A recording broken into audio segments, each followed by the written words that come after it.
lakas, tapang. Ito ay ilan sa mga nagsisilbing tatak ng isang tunay na kadete. Pero alam nyo bang hindi rin sila pahuhuli sa larangan ng palakasan? Pinangunahan ng Philippine Military Academy Command Special Service Office ang kauna-unahang 21-kilometer mountain bike challenge na ginanap noong Biyernes, 15 ng Pebrero. Ito ay alinsunod na rin sa selebrasyon ng PMA Alumni Homecoming.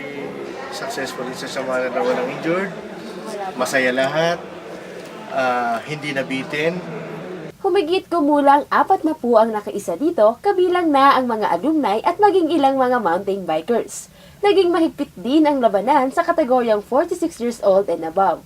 0.05 seconds ang naging lamang ni Odsi sa kanyang kalaban. Ito ang nagdala sa kanya para masungkit ang gintong medalya. Si Jarwin Banataw naman, nakabilang sa kategoryang 17 to 25 years old, ang nagtala ng pinakamabilis na record. Sa ngayon, marami ang nahihilig sa ganitong uri ng pampalakasan.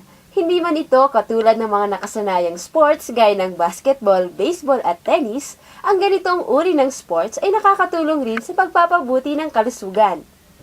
Ang ganitong uri ng sports ay hindi lamang may tuturing na ehersisyo para sa mga tao, kundi nagsisilbi din koneksyon sa kalikasan. Ako si Andrea Lopez para sa Bidang Pampalakasan.